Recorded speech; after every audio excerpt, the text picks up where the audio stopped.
Oh, hello.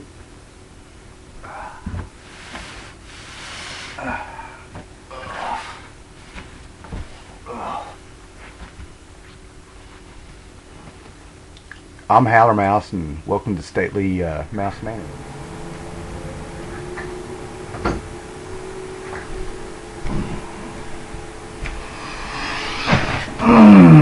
Hello, one and all. Welcome to the month of October. Halloween's around the corner. Alright, guys, so why am I dressed up like this? No, it's not super cosplay, though I've done that before here. But, put my belt over here.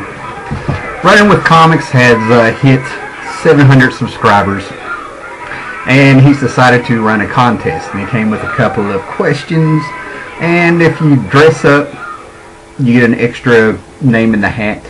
You show some Halloween pictures of yourself, you throw a name in the hat, so, you know, hopefully I'll load some of those up before we get going here.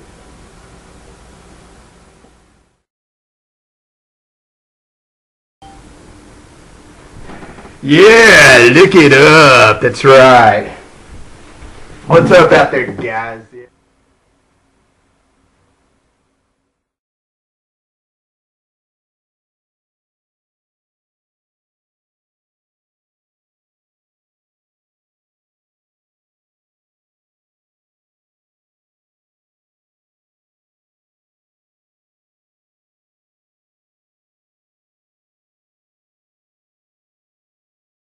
So, congratulations, Scott, Mr. Runningwithcomics, on 700 subscribers. That's quite a feat. And take a shot at your, you know, contest here. All right. Okay. So, first question: what is your favorite horror genre monster? Well, that was. Some of these are like just straightforward, man. I know I'm used to bringing up some really forgotten stuff or anything like that, but my favorite has got to be Creature from the Black Lagoon. Okay, early 50s, Julia Adams. All right, and what I love about the Creature from the Black Lagoon is that it came out in the early 50s like it was supposed to be, you know, a B movie. It wasn't even the main attraction, and it was still a Universal Pictures, that kind of thing. And it was shot in 3D because I think it was like in 51 it came out. Could be wrong, but 3D was hitting kind of big, and it actually kind of fizzled out there. And but what gets me about it is that it seems like it's a straightforward horror movie for that time. You know, the Gilman scientific team goes down to South America, to the lagoon, hunting for this missing link between fish and man, where we evolve. But, you know, when I was a kid, I remember seeing the commercials, and you'd hear about a 7-Eleven. And they had this thing where it was go to 7-Eleven and get your 3D glasses because we want to show Creature from the Black Lagoon at 3D at midnight. And I was probably like 4 or 5 when they did this. No 7-Eleven around, but 7-Eleven sounded like heaven, if I could ever find one. Slushies, comic books, now they have 3D glasses. And I ended up staying up till midnight to watch this blurred movie that was just amazing, you know, kind of a thing back then when you're like, you know, 4 or 5 years old, you could stay up to date like that. And I was just amazed. Then when I got older, I realized the Creature from the Black Lagoon actually had a message. Okay, it's about lust. The creature, the whole plot is the creature is trying to get Julia Adams so he can mate with her, you know, copulate with her.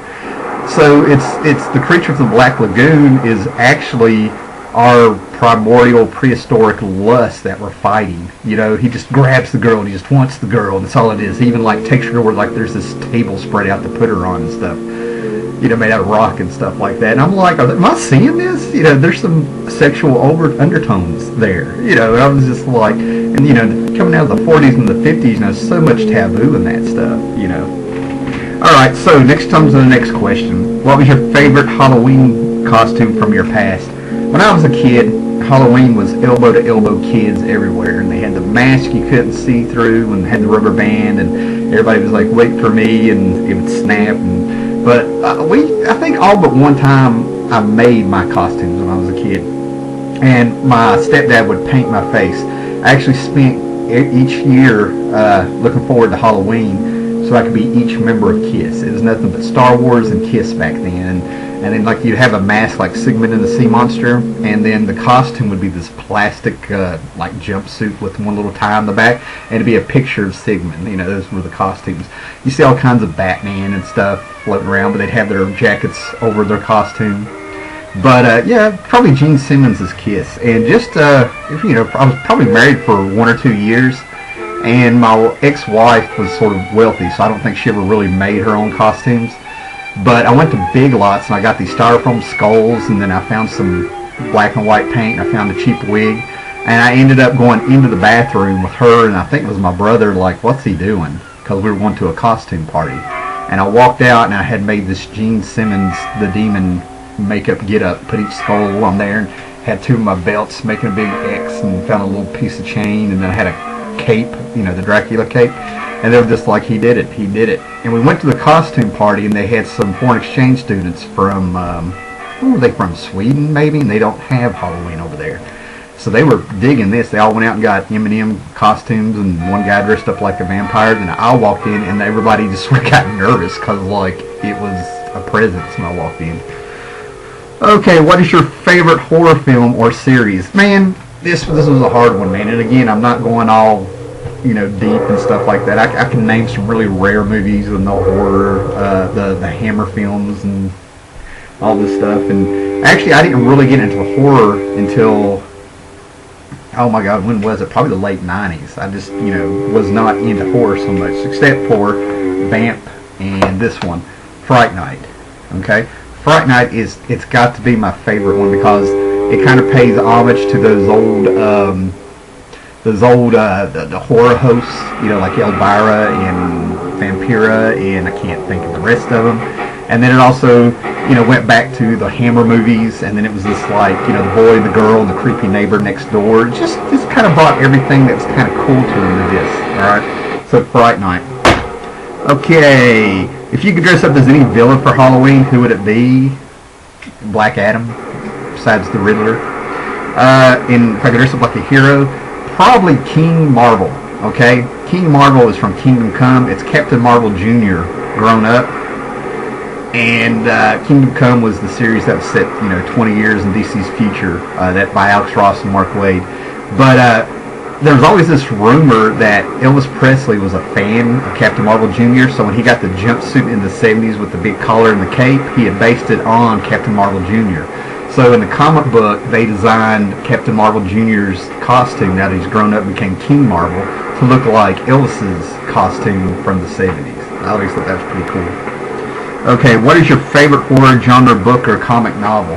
Now, I had to really think about this because, again, I could get really out there, you know, EC Comics, House of Mystery, House of Secrets, Route 666, and some other stuff people haven't heard about. But, you know, I'm going to have to go with Hellboy. Just straightforward Hellboy. All right? Like I said, everybody knows Hellboy. It's, you know, he had a story called The Crooked Man with Richard Corbin doing the art, and it's set in the Appalachian Mountains, which supposedly was around here where I live, because people who worked on the book supposedly took 77 and ended up getting creeped out around here. That's the story. I don't know. And he brought in some Melungeon witches. I could not believe somewhere, you know, some people outside of the Appalachian Mountains even knew what the word Melungeon meant. So, but he pulls in old folk tales from Africa and Russia, that, you know, this horror that you never heard of, and there's this big H.P. Lovecraft thing that he pulls in, and just solid stuff, man. You know, so this is in. Oh, I got some Hellraiser in there. So we'll go with Hellboy. Okay, what is your favorite Halloween trick-or-treat candy? Okay, you know, I'm just going to have to say, man, it's just Reese Cups. I would love to say candy corn or, you know, some of the other candy that just comes out around Halloween, but no, it's just Reese Cups. That was the goal, to go out and get Reese Cups, okay? And what would you have written on your tombstone? You know, I wanted to come up with something witty, and I started thinking of some other stuff, you know, that I know that are on tombstones, like, you know, Dee Dee Ramone has, okay, I gotta go now, because that's what he always used to say. But with me, I'm going to take a quote from a Ramone song,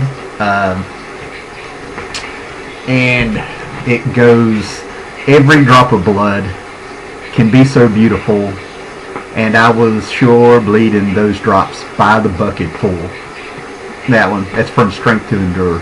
So yeah, that one. Alright, so that's my video. Here's my contest entry. Congratulations on 700 subs. You deserve more. You're going to get more. And you're probably already past 700. So, later. Got my gloves on. Camera won't read it.